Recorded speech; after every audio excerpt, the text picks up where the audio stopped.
자, 오늘은 81페이지부터 가보도록 하겠습니다. 예, 그래서 불빛이 좀 많으니까 여기 조금 끄고 해보도록 하죠.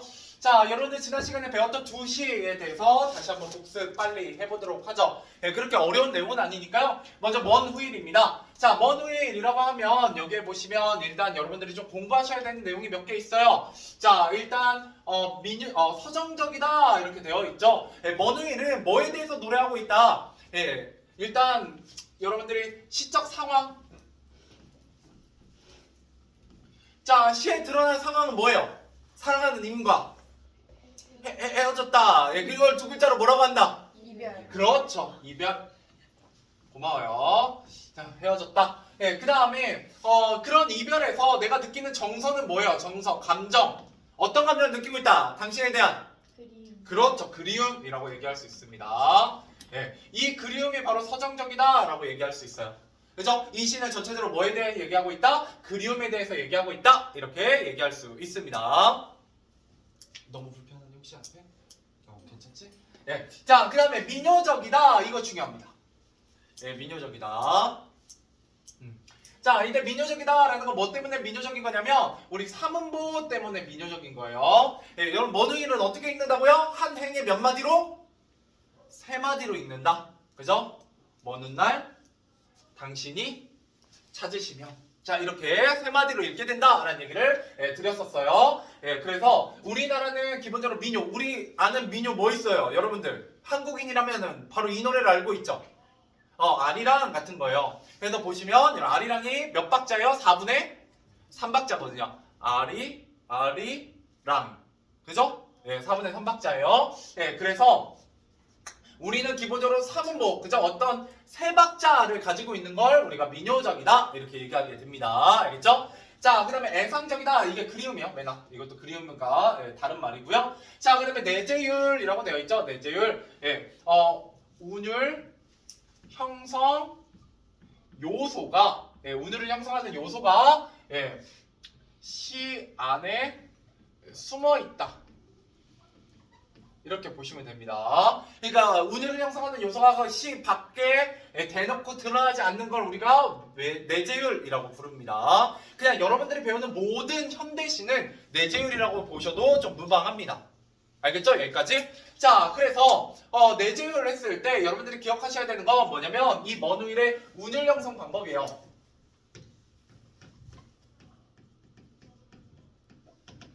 자, 혹시 기억나는 거 있어요? 이 시는 운율을 어떤 식으로 형성하더라? 운율은 보통 어떻게 형성돼요? 뭔가가? 그렇죠. 반복돼야 돼요. 자, 여기서 뭐가 반복되고 있었냐면 첫 번째 잊었노라라는 시어가 반복됩니다. 두 번째 뭐가 반복된다? 이거 지난번에 한번 정리했었는데, 자, 먼 훗날 뭐뭐 하면 뭐뭐 잊었노라 라는 가정형 센텐스. 센텐스는 문단이구나. 문장. 문장 맞지? 예, 그죠? 센텐스의 반복이에요. 그죠? 예, 문장의 반복. 그죠? 예, 보통 가정형 문장이라고 얘기합니다. 뭐뭐 하면 뭐뭐 잊었노라. 자, 세 번째. 마지막. 이건 방금 우리가 앞에서 했어요. 오늘.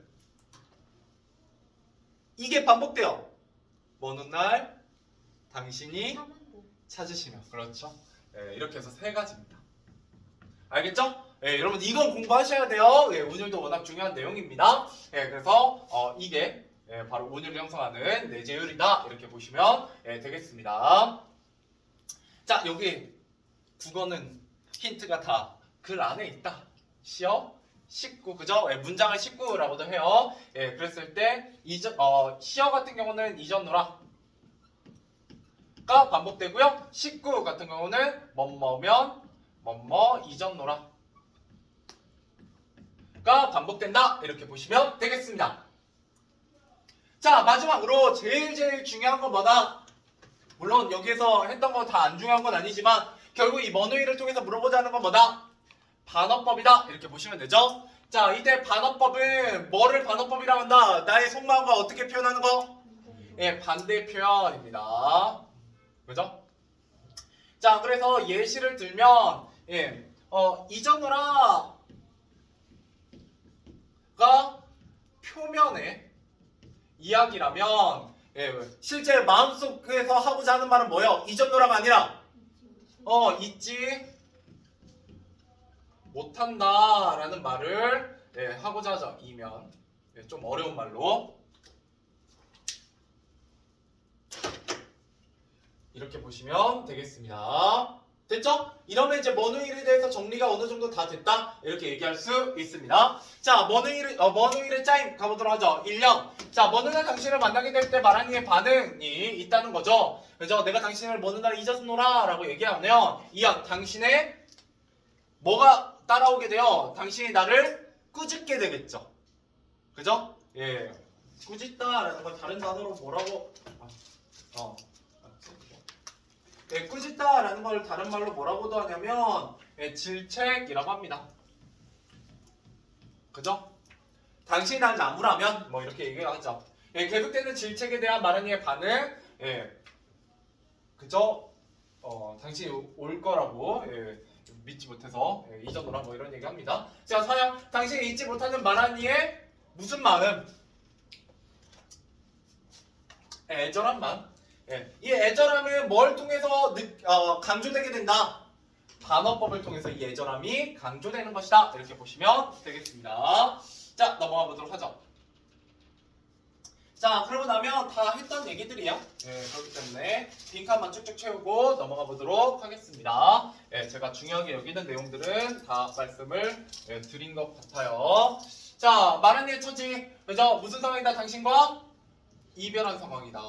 그죠? 그 다음에 운율 세 가지 나와 있죠? 음보의 반복, 문장 구조의 반복, 같은 그죠? 단어 시어의 반복. 자, 이랬을 때 우리가 사문보는 뭐라고도 부른다? 뭐와 비슷하다? 그렇죠. 민요적 열격입니다. 알겠죠? 여러분들 사문보는 곧 민요적 열격이다 라는 것도 꼭 기억해 두세요. 자, 그래서 미래의 상황을 뭐하고 있다? 가정하는 게 그런 문장이 반복되고 있다. 뭐뭐 하면 넘어가 보죠. 그래서 예상자의 분위기가 정서를 심화하기 위해서 이런 운율 형성이 되고 있다. 자, 그다음에 반어적 의미도 다 썼죠? 잊었노라는 표면적으로는 당신이 잊었다. 반어적으로는 당신이 잊을 수 없다라는 걸 통해서 내가 말하고자 하는 말 뭐하고 있다? 강조하고 있다. 그죠? 이게 반어법의 효과입니다. 강조한다. 자, 다음 페이지 본길입니다. 자, 본길에서 역시 제일 중요한 건 뭐예요? 역설법입니다. 그죠? 역설법.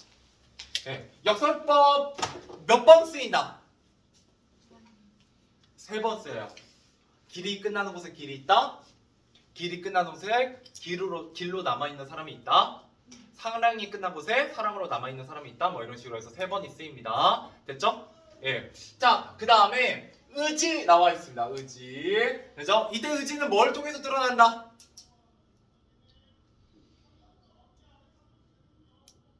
그냥 읽으면 느껴져. 그런 건 아니고. 뭐뭐가 있다라는 뭐가 반복돼요? 종결 표현이 반복됩니다. 다른 말로도 뭐라고 하냐면 있다라는 단정적 어조가 반복돼요. 이런 단정적 어조를 통해서 드러나는 게 바로 뭐다? 그런 사실이 있을 것임을 이 화자는 믿어 의심치 않는다는 거죠. 이걸 통해서 뭘 드러내요? 화자의 믿음, 그죠? 신념, 의지 이런 것들을 드러냅니다. 있다라는 말의 반복이 바로 의지를 드러내요. 자, 그리고 나면 여러분 이때 희망을 뜻하는 단어 뭐 있었어요? 그렇죠, 길입니다. 이게 곧 길이에요. 그죠? 자, 그래서 뭘 노래하고 있냐? 내지어로 또 나왔죠? 시련을 극복하고 스스로 사랑을 찾기 위해 노력하는 어떤 삶의 태도에 대해서 노래하고 있다. 그런 사람이 되자. 그죠? 사랑이 없는 곳 혹은 희망이 없는 곳에서도 절망하지 말고 꾸준히 노력하는 사람이 되자 라고 얘기하고 있습니다. 자, 다시 한번 의지, 단정적 어조 라는 말이 나와있죠? 뭐뭐가 있다 라는 말을 통해서 강조되고 있고요. 그 다음에 비슷한 식구를 반복하여 주제를 강조한다. 그죠? 길이 끝나는 곳에서 길이 끝나는 곳에 길이 있다. 그죠? 길이 끝난 곳에 길로 남아있는 사람이 있다. 그죠? 사랑이 끝난 곳에 사랑으로 남아있는 사람이 있다. 뭐 이런 식으로 반복이 되고 있습니다. 자, 그래서 절망적인 상황, 그렇죠? 길이 끝나는 곳에서도 희망을 잃지 않는 사람, 그죠? 길이 되는 사람이 있죠. 자, 그 다음에 여러분 이거 크게 세 부분을 이렇게 나누잖아요. 그죠? 그러면 이거 길과 뭐에 대한 얘기요? 희망에 대한 얘기고요. 여기 중간에 뭐가 있었어요? 절망에 대한 얘기가 있었죠. 이 절망은 뭘 통해서 드러나냐면 여러 가지? 그렇죠. 강물을 흐르다가 멈추고 새들은 날아 돌아오지 않고 꽃잎이 흩어져요. 그죠?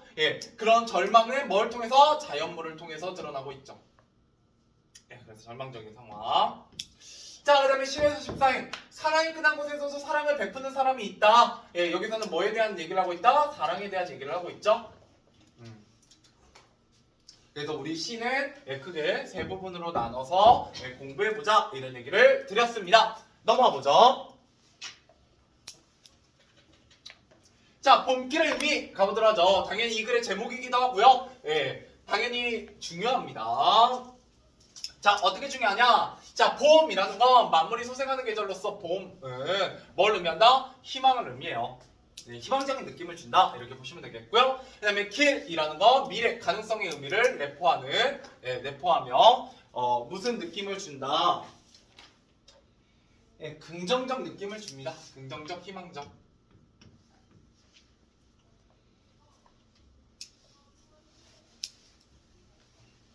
자, 그 다음에 역설 표현에 담긴 의미와 그 효과입니다.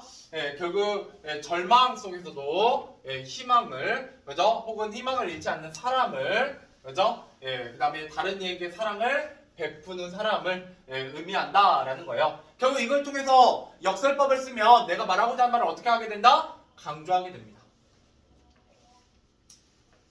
됐죠?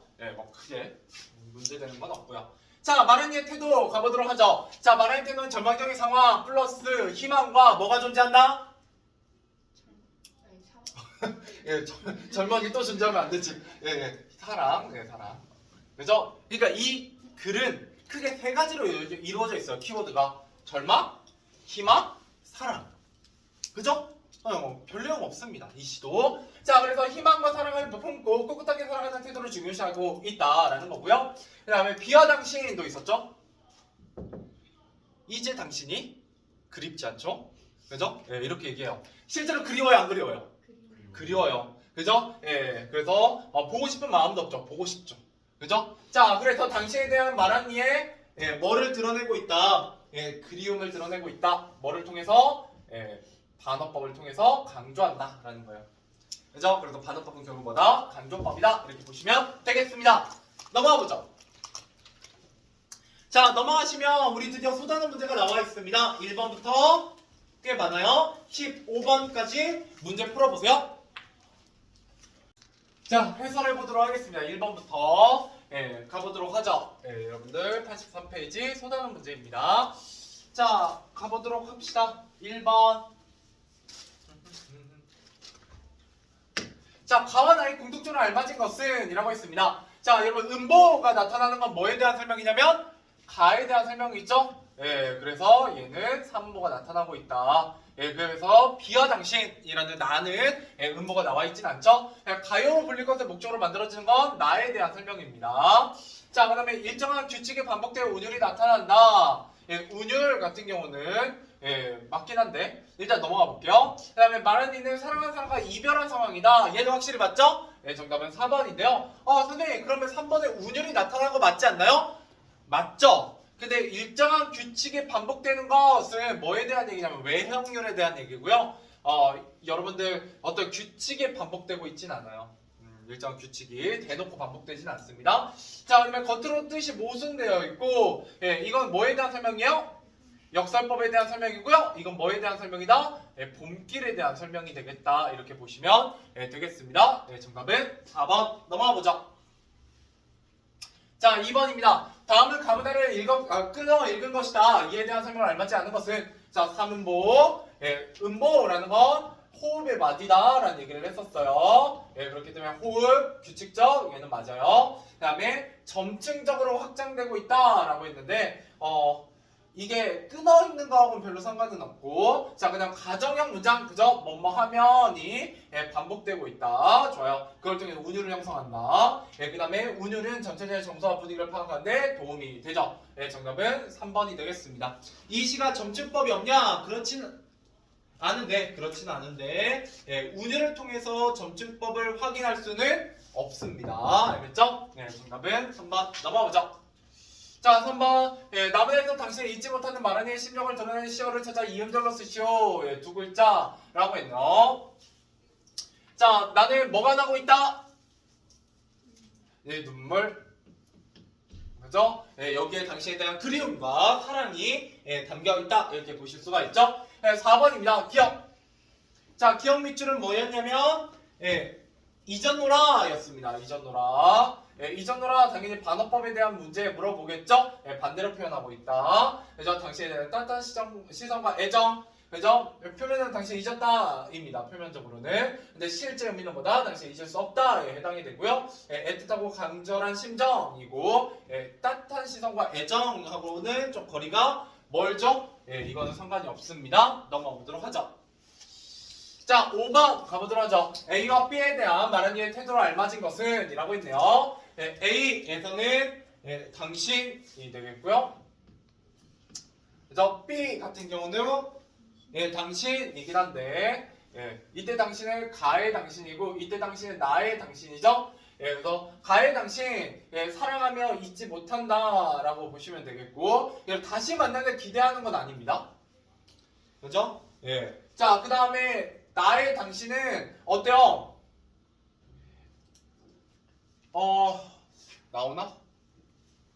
예, 미운 당신 아직 나도 그리워하네 라고 얘기했잖아요. 그러니까 미워하면서도 그리워하죠. 그죠? 예, 여기 써있잖아요. 그대로. 예, 그래서 정답은 3번이 되겠습니다. 넘어가 보죠. 하죠. 넘어가 보죠.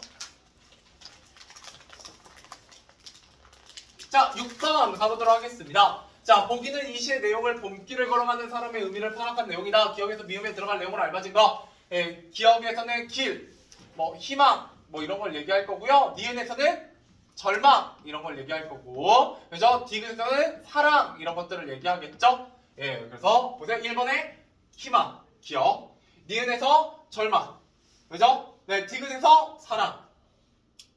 그 다음에 4번 봄길을 걸어가는 사람의 의미. 예, 어떤 상황에서도 희망을 잃지 않고 묵묵히 걸어가는 사람 맞죠? 예, 희망. 자, 그 다음에 힘들고 어려운 일이 닥치더라도 절망하지 않고 그것을 극복하기 위해 노력하는 사람.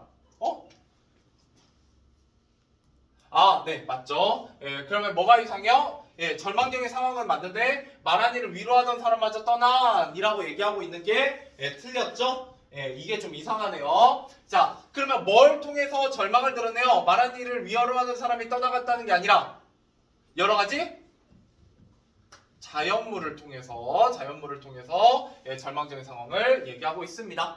그죠? 예, 이래서 키워드로만 예, 날로 먹으려고 하면 체할 수 있어요. 그죠? 예, 좀 문맥을 잘 읽어내셔야 됩니다. 자, 그 다음 넘어가 보도록 하죠. 7번 가보도록 하겠습니다. 자, 이 시를 마라니가 중요하게 생각하는 가치입니다. 예, 당연히 뭐에 대한 얘기를 하겠다. 예, 절망적인 상황에서도 희망을 잃지 말자라는 삶의 태도라는 거죠. 정답은 4번이 되겠네요. 예, 그래서 이게 주제예요. 이근의 주제 넘어가 보도록 하죠. 자, 그다음 8번 가보도록 하겠습니다. 마무리 소생한 계절을 통해 느낀 희망의 느낌 봄이었고요. 그래서 미래의 가능성을 내포하며 긍정적인 희망적인 가치 길이었죠. 두 개를 합치면 네, 봄길. 여기 띄었어야 돼 원래. 붙여 쓰시면 원래 안 됩니다. 이거 몇 음절? 2음절. 예, 혹은 2어절이요. 띄어쓰기 한 번 있으니까. 알겠죠? 예, 이거 조심하세요. 이거 가끔 2어절로 써라 라고 하는 경우가 있습니다. 예, 그러면 여러분 당황하지 마시고 아, 봄 띄고 길이구나 이렇게 생각하셔야 돼요. 가끔 얘가 봄길 이어가지고 2어절 띄어쓰기? 막 이러면서 이제 틀려요. 너무 쉬운 건데 조심하시고요. 넘어가 보도록 하죠. 기억! 자, 여기서 기업 같은 게 길이 끝나는 데서 길이 있다라는 겁니다. 예, 역시 역설법에 대해서 물어보는 문제고요. 예, 이치에 맞지 않지만 진리를 담고 있는 표현 이런 것들이 역설법에 대한 설명이 되겠죠. 자, 그 다음에 읽는 이가 그 안의 의미를 스스로 찾게 만들어요. 예, 그런 왜 어떤 표현이기 때문에 간접적 표현이기 때문에 우리가 알아서 추론해야 된다 이런 특징을 가지고 있습니다. 역설법은. 자, 그 다음에 4번 절망적 상황 속에서도 희망이 존재하는 의미를 담고 있죠. 예, 그래서 참신한 비유를 사용하여 맞아요. 근데 뭐가 틀렸어요? 역동적이다라는 건 좀 틀렸죠? 역동적이다. 예, 역동적이다라는 말 처음 들어보죠? 역동적이라는 건 다이나믹하다, 익스트림하다, 뭔가 막 움직임이 있다라는 건데 예, 역설법에 어떤 움직임이 담겨 있지는 않습니다. 알겠죠? 예, 우리 그리고 여기서는 뭐 배웠다? 어떤 어조? 단정적 어조를 배웠죠? 예, 뭐뭐 있다라는 말을 통해서 그죠? 넘어가 보도록 하겠습니다. 10번 니은이 의미하는 바를 바르게 설명한 것은 입니다. 자, 니은 같은 경우는 사랑이 끝나고 나서 사랑으로 남아있는 사람이 있다 라는 거죠. 사랑에 대한 얘기예요. 그래서 절망적인 상황에서 사랑을 전하는 사람이 그죠? 사랑을 전하는 사람이 있다 라는 겁니다. 정답은 4번 네, 사랑을 베푸는 사람에 대한 얘기가 되겠네요. 자, 넘어가 보도록 하겠습니다. 11번입니다. 자, 가와 나에 대한 설명으로 알맞지 않은 것은 이네요. 자, 가와 나에는 계절적 배경이 드러난다. 예, 가는 이전노라. 맞겠지? 예, 그 다음에 나는 머누이. 아, 이전노라가 거꾸로 했어. 미안. 예, 가가 머누이. 예, 나가 봄길. 그죠? 예, 계절적 배경이 드러나는 건 나입니다. 가가 아니라. 그죠? 봄이라는 계절이 드러나고요. 그 다음에 가와 나는 각각 비슷한 문장 구조를 반복한다. 맞죠? 예, 가에서는 뭐가? 뭐뭐 하면 뭐뭐 이전노라. 그죠? 나에서는 사랑이 끝나는 곳에 사랑으로 남아있는 사람이 있다. 길이 끝나는 곳에 길로 남아있는 사람이 있다. 비슷한 문장 구조 둘 다 있습니다. 알겠죠? 예, 가와 나는 개인의 감정이나 그러면 정답 1번이구나? 예, 그죠? 예, 정서를 주관적으로 드러내는 시이고요. 그 다음에 가는 나와 달리 두 행씩 연을 구분해서 시상 전개하고 있어요. 두 행씩. 예, 그 다음에 5번은 현재형의 문장 사용하고 있다. 이렇게 보시면 되겠습니다. 고생하셨어요.